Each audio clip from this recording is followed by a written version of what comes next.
Hi everyone, and in today's cozy corner of conscious consumerism chats, I wanted to talk about de-influencing.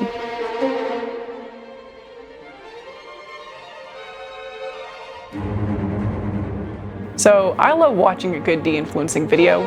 I love watching creators give their personal takes on why they're not buying a certain item, even specific items. However, there is a little bit of trepidation I have in approaching the same thing, because I do feel a little bit of reservation against telling people what they should do, what they should buy, what they shouldn't buy, the things that they should be spending their money on versus not, the choices that they should be making. And I don't know the circumstances of everybody's individual lives. Maybe for some people something makes sense where it doesn't make sense for me. So this is why I have not really done any de-influencing specific product videos yet, despite the fact that I enjoy watching them so much. Let me know, I'm curious, if you would like to see me do some of those types of videos, and I will try to find an approach that doesn't feel icky to me. It doesn't feel too much like me telling you you should do this or you shouldn't do this. So give me that feedback if you want to see that, or if you don't want to see that, that's also fine. It's all valuable.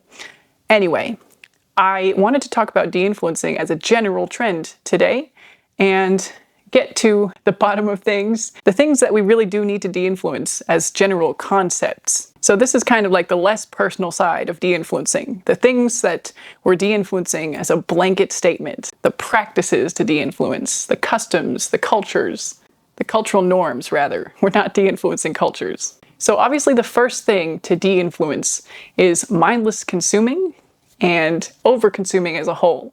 So my whole channel's premise is becoming a conscious consumer from being a constant consumer.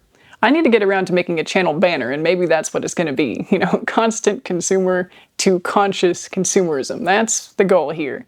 So the first thing I want to de-influence is over-consuming and mindless consumption. And I think that pretty much speaks for itself. So don't buy more than you need. Don't buy impulsively. Don't shop as a hobby. What more is there to say? Well, there's clearly a lot more, because I've got a lot of videos on my channel about not shopping. But you know what? We're going to leave that point there. De-influencing overconsumption. The second thing to de-influence is overproduction. So the more stuff is produced, the more products that we don't really need that are marketed as must-haves, or products that are really just for niche populations, like the disabled communities or people who truly need assistance to do certain tasks, but not everybody really needs. These things need to stop being marketed as must-haves, and some of these things that are just junk or have no true use value need to stop being produced to the degree that they are. And the versions that are produced should be higher quality. So I'm not going to tell somebody that they can't have the aesthetic home decor that suits their tastes. When I look around my own bedroom, I have wall prints of a wolf, of a penguin, I have picture frames, I have other canvas prints, I have a Turkish lamp and a wavy mirror. I like all of these things, and I plan to keep them for the rest of my life. And I think that is the best case scenario, where you buy something that's high enough quality that you can either repair it or use it forever, and the things that are cheap junk that's pretty much designed to fall apart, get thrown away, get rebought, get recycled, has a trend that's going to go out of style, that's the stuff that needs to stop being produced and stop being marketed, stop being pushed, stop being labeled as a must-have. All of the single-use kitchen utensils, those need to stop being marketed as must-haves, because chances are if you have a knife, you don't need the little slap chop, you don't need the avocado scooper, you don't need the banana saver, whatever it is. You don't need a lot of these things. The overproduction and the marketing of must-haves needs to be de-influenced. The third thing is de-influencing waste and the environmental destruction that comes with the waste. So everything being wrapped in plastic, let's make it stop. Buying things online so much, getting the packaging, getting the boxes, the mailers, the bubble wrap, the peanuts, all that stuff. That needs to stop.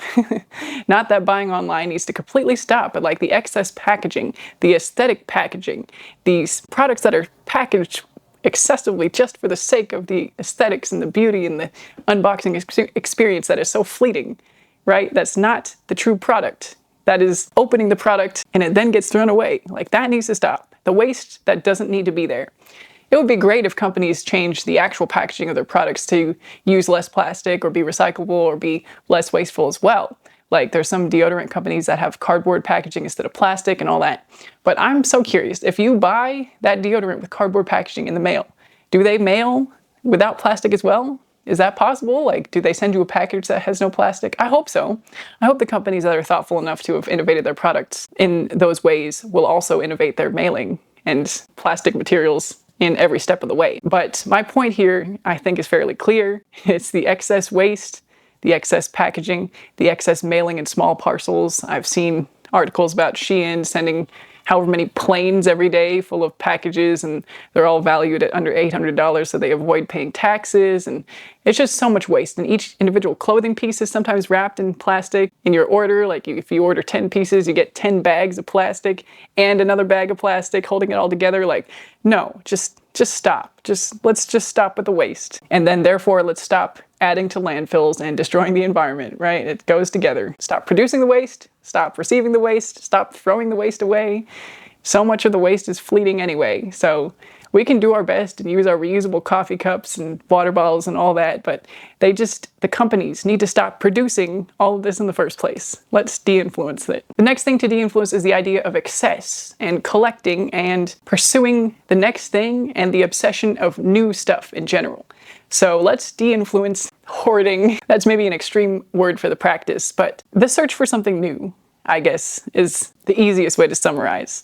We don't need to always be buying something new. We don't need to be adding to our collections. We don't need to pursue a feeling of security by having a full stock of everything all the time. We don't need backups for products that expire. We don't need 30 pairs of shoes. I have 30 pairs of shoes. So again, no shade to you if you've already kind of overconsumed your way into a slightly problematic amount of stuff. Use the stuff you have. Use it up and maybe make a more reasonable choice going forward so that you don't end up back in this place. So that's the point of de-influencing this, right? I've already made the mistake, but I'm not going to do it again. And you don't have to either if you want to choose to consume differently. So de-influencing excess, collecting. I have a collection behind me. I am done accumulating more for this collection. So I'm happy with it. I'm good. I have the space for what I have and I don't need to get any more. So de-influencing the notion of collecting for the sake of collecting and de-influencing the obsession with the new, the pursuit of the next best thing. The next thing that I'd like to de-influence is the general concept of being on trend and kind of trends in general. So maybe I gotta step back because trends in general, the cycle of fashion is kind of fun and inspiring if you use it as inspiration and not as a tool to consume. And if society did that, it would be great as well. There are more than enough clothes. I think I've seen as well, fashion is usually on a 20-year cycle and the cycle may be getting shorter, but the point is a lot of these clothes are already made in circulation, can be thrifted, can be found online secondhand, in stores secondhand. So if something is trending, the first stop should be, hey, has this already been made in history? Can I find one that's already been made? And that's possibly a relatively harmless way to go about the trends. But having to be on trend is definitely something I want to de-influence because nobody needs to be on trend. Even the fashion producers of the top magazines in New York City or whatever, the glamorous people there who are posting about the trends, I would argue, do not need to be on trend. I think it's more stylish or more signifying of style to have a personal style, right? More stylish to have a personal style? Like, what's the best way to say this? I think it shows more of your fashion sense if you have a strong personal style. And if you are relatively trend-proof, then you are more stylish, right? I actually have a whole series on style planned to come out in a week or two, so you might see my general take on style in this age of influence fairly soon if you want to subscribe and come back for that or, do whatever you want to do. But de-influencing the concept of being on trend is something that needs to be done, I think. So again, this is kind of reiterating the point that I'm not de-influencing these specific items that are trendy right now or at any point, but just the concept of having to be on trend at any given time. So if the trendy item fits into your timeless personal style, your timeless personal style, not generally timeless, but what is timeless for you, then go ahead and buy the trendy item because you're not doing it to be on trend. You're just doing it because the trend is making it available to you to add to your style. The last thing I want to de-influence today, and this is not a comprehensive list, I'm sure there's more things, but it's the phenomenon where every brand has to produce their own version of something. I've just noticed this more and more lately, especially in the makeup scene. It seems like every brand has come out with a tinted lip product tinted lip balm, like a squeeze tube. Every brand seems to have come out with like a tinted SPF formula. Every brand comes out with similar products, new formulas of blush, more bronzers, more foundations, whatever it might be. Skincare based makeup.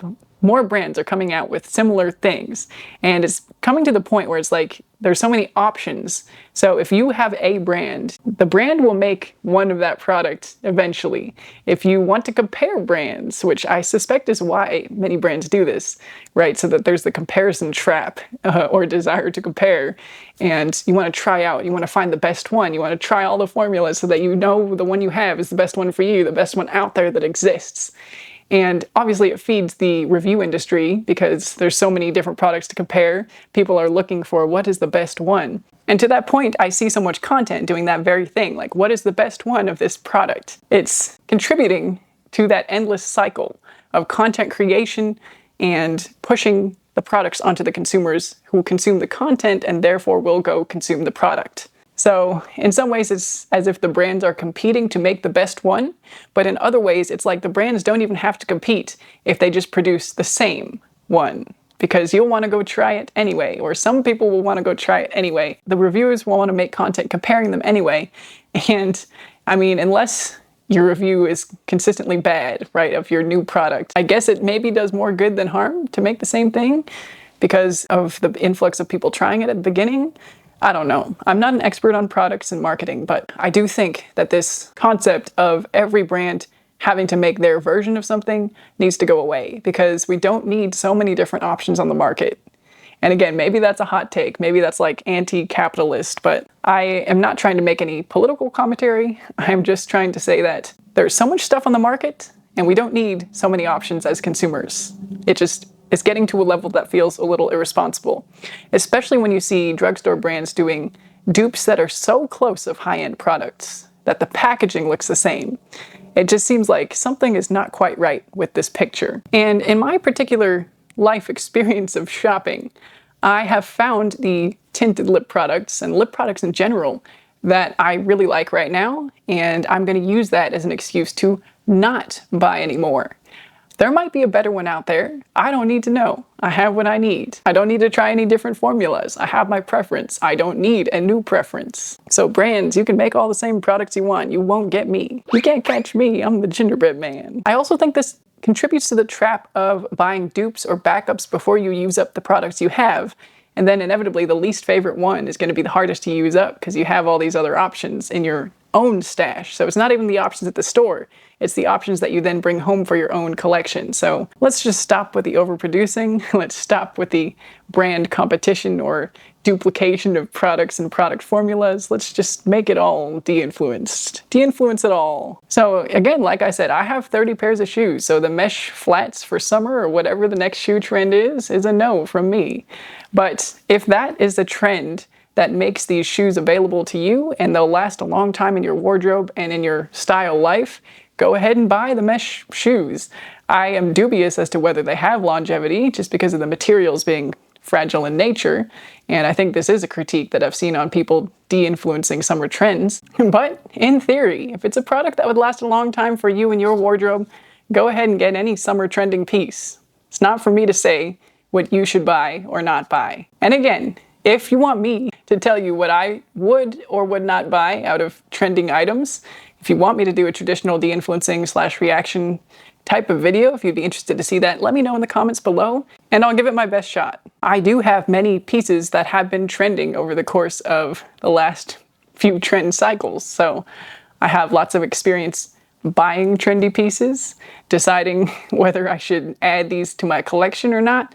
Admittedly, my process up until this year was a little more thoughtless, a little more somebody with a shopping problem, but I have been somebody that goes through the process of evaluating trends and is becoming more discerning, and maybe that's helpful to see. Maybe that's interesting. You let me know. But I think that's all for today's de-influencing list. We had kind of 6 broad categories of de-influencing that goes beyond the specific stuff, getting from the tip of the iceberg to the rest of the iceberg's body below the surface. So hopefully you've de-influenced some of those bigger concepts in your own life. and I will see you in the next one. Bye for now.